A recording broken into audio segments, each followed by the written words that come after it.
Thank you. Good morning. Thank you, Mr. Maharishi, my colleagues on the panel, ladies and gentlemen. I've been roped in at the last moment, so you'll have to forgive me if my remarks are somewhat jerky. Um, Terrorism for me is the pursuit of war. It is not only a law and order problem, it is not only a problem of governance, those are important. But terrorism is the pursuit of war not through conventional means, but through the fostering of violence with the objective of creating terror and therefore weakening the psychological resolve of the enemy. On this, we should have no doubt. And therefore, the confusion that is sometimes created in equating terrorism or seeking the remedies of terrorism through better law and order, through better governance, I think is only partial. These remedies will never uh, address the problem fully. And in the South Asian context, it is the most important aspect of terrorism is its use as an act of war and continuous war waged by Pakistan against India and in a sense against Afghanistan. That is the basic issue that we are confronted with, at least India and Afghanistan are confronted with when we look at terrorism in South Asia. There was a time, some decades ago, when in its pursuit of terrorism, Pakistan followed a doctrine of deniability. And I remember official discussions in which I participated with Pakistan when this issue was raised, when there was a mention of the Pakistani tanzeems, and when the Pakistani interlocutors were confronted with records from the Pakistan media itself about these tanzeems, Indian officials and Indian diplomats were met with a complete wall of deniability. In fact, it was said that there is no such tanzeem at all. From this, I think after 9/11, the Pakistanis started stating that while these tanzeems were there, and while in the 1990s Pakistan did pursue the use of proxy war to achieve its objectives in Jammu and Kashmir, it has thereafter given up that pursuit. So, this was a very convenient argument that it was partial deniability, that there is no longer the use of terror or proxy war, but that there used to be this. From here now, I find that the Pakistanis have started saying that yes, there are these tanzeems that are externally focused, these are non-state actors, and that since the capacities and the abilities of the Pakistan state are somewhat limited, therefore Pakistan has to pursue a sequential policy, which means that they have to first tackle those groups that are against Pakistan itself, and thereafter they'll come to groups that are oriented against India. Now, all this we know is a lot of hogwash. Recently, there has been the arrest of Hafiz Saeed, and I think a new person has been appointed as head or interim head of the Jamaat Dawa. That this too needs to be examined fully, because I doubt whether it has meant anything, any change on the ground.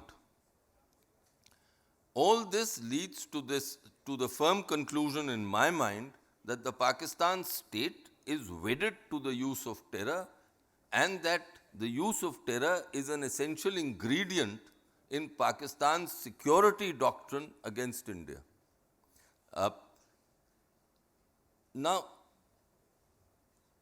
there is a proposition that I wish to place before this House, and that proposition is this, that the Pakistanis say that since India and Pakistan both have nuclear weapons, therefore a response to Pakistan's cross-border terrorism will be escalatory and hence dangerous.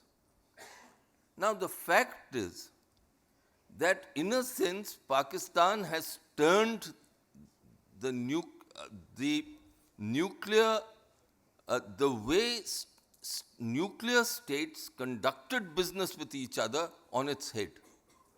This requires a measure of clarification. By this I mean that during the Cold War, when the United States and its allies were engaged in contestation and confrontation with the Soviet Union, there was a lot of proxy activity. But these wars, proxy wars, were never fought on each other's territory. There was no incident of terror, as far as I know, which the United States engaged on the territory of the Soviet Union or the Soviet Union engaged on the American mainland. If there were proxy wars, and there were many, they were contested in Africa, in Asia, or in South America. The Pakistanis, by engaging in terror on Indian territory, have changed this doctrine on its head, and not only India, but the international community has not been able to come up with any answer to this. And this is something which I think all strategic thinkers need to look at very closely, because it is an extremely dangerous thing. The next point that I wish to make is that the Indian response for the last at least 2 decades, as far as I can analyze, has been to engage in political management and largely domestic political management whenever it has been confronted with an act of Pakistani terror. It is no longer conceived to be a strategic challenge. And that is why I think that we have not engaged all our national resources in confronting Pakistani terror. There have been incidents.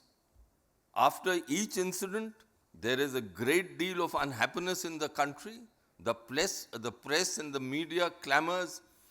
The political parties come into fray. Public opinion is roused and there is great anger. After some time, anger subsides, and the same processes begin with Pakistan, the processes of engagement till the next terrorist attack.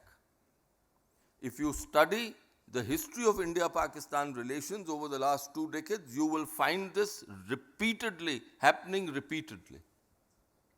Which brings me to the third point, and which is my final point, which is this, that as Marx said, philosophers have sought to interpret the world, what matters is how to change it.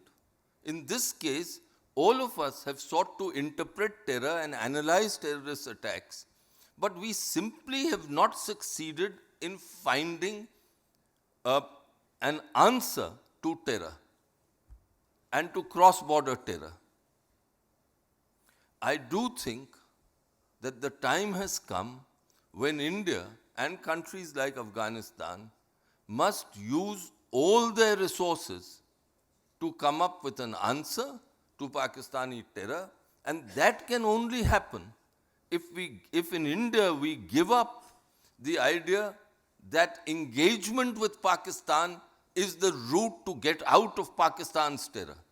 To my mind, that is a policy of appeasement and pandering to the Pakistanis. After all, international law does not sanction the use of terror.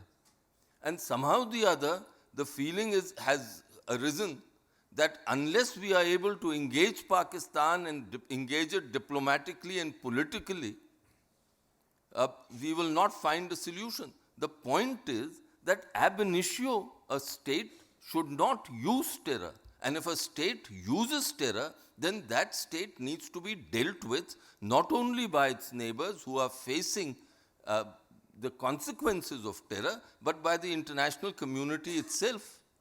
The sad fact is that whatever we may talk of international cooperation on terror, and there has been a substantial degree of this cooperation, including intelligence sharing, at the end of the day, all countries have to face it individually.